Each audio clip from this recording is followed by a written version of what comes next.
Last time coffee ಡೇಯಲ್ಲಿ ಚೆನ್ನಾಗಿ ಬಳಸ್ಬಿಟ್ಟು ಅಂತ video ಮಾಡಿದ್ದೆ. ಆದರೆ ಈ ಟೈಮು ಬೆಳಿಗ್ಗೆ ಮೂವಿಗೆ ಹೋಗೋಣ ಅಂತ ಡಿಸೈಡ್ ಮಾಡಿ ಯಾವ ಮೂವಿಗೆ ಹೋಗೋಣ ಅಂತ ಅಂದ್ಕೊಂಡು ನಮ್ಮ ಕನ್ನಡ ಮೂವಿ ಯುದ್ಧ ಕಂಡಾಗಿ ಬಂದೆ. ಮೂವಿ ಟಿಕೆಟ್ ಆನ್ಲೈನಲ್ಲಿ ಬುಕ್ ಮಾಡ್ಕೊಂಬಂದೆ, ಸೇಫರ್ ಸೈಡ್ ಇರುತ್ತೋ ಇಲ್ವ ಅಂತ. ತಕ್ಕಂತ ಒಂದು ಮೆಸೇಜ್ ಬಂದು ನನಗೆ ಟಿಕೆಟ್ ಬುಕ್ ಮಾಡ್ತಿದ್ರು, ಈ ಫೋಟೋ ಫ್ರೀ ಮೀನ್ ಅಂತ. ಫುಲ್ ಖುಷಿ ಆಗ್ಬಿಡ್ತು. ಈ ಕಡೆ ಮನಸ್ಸು ತುಂಬುತ್ತೆ, ಈ ಕಡೆ ಕಣ್ಣು ತುಂಬುತ್ತೆ, ಮತ್ತು ಹೊಟ್ಟೆನೂ ತುಂಬುತ್ತೆ ಅಂತ. ಹಂಗೆ ಮೂವಿ ನೋಡಿಕೊಂಡು ಈಚೆ ಬಂದು ತೋರಿಸ್ದೆ ಟ್ಯಾಕೋಬೆಲ್ಲಲ್ಲಿ, ನೋಡ್ರಪ್ಪ ಏನಾಗಿದೆ ಅಂತ. ಅವ್ರು ಟಕ್ಕಂತ ಎತ್ತಿ ತಗೊಳ್ಳಿ ಸರ್, ಹೊಟ್ಟೆನೂ ತುಂಬಿಸ್ಕೊಳ್ಳಿ, ಇಷ್ಟೊತ್ತು ಮನಸ್ಸು ತುಂಬಿಸ್ಕೊಂಡಿದ್ದೀರಾ, ಕಣ್ಣು ತುಂಬಿಸ್ಕೊಂಡಿದ್ದೀರಾ ಅಂದರು. ಸೊ ಫ್ರೀ ತೊಗೊಂಬಂದು ತಿಂತಾಯಿದ್ದೀನಿ. ಅಲ್ಲಿ ಮೂವಿ ನೋಡಿ ಮನಸ್ಸಿಗೂ ಆನಂದ ಆಯಿತು. ಇಲ್ಲಿ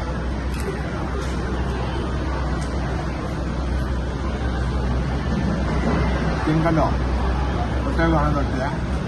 ಥ್ಯಾಂಕ್ ಯು. ನೀವು ಟ್ರೈ ಮಾಡಿ. ಜಸ್ಟ್ ಈಗ ಒಂದು ಆ್ಯಪು ಬುಕ್ ಮೈ ಶೋ ಅಲ್ಲ, ಅದರಲ್ಲಿ ನಿಮಗೂ ಲಕ್ ಚೆನ್ನಾಗಿದೆ.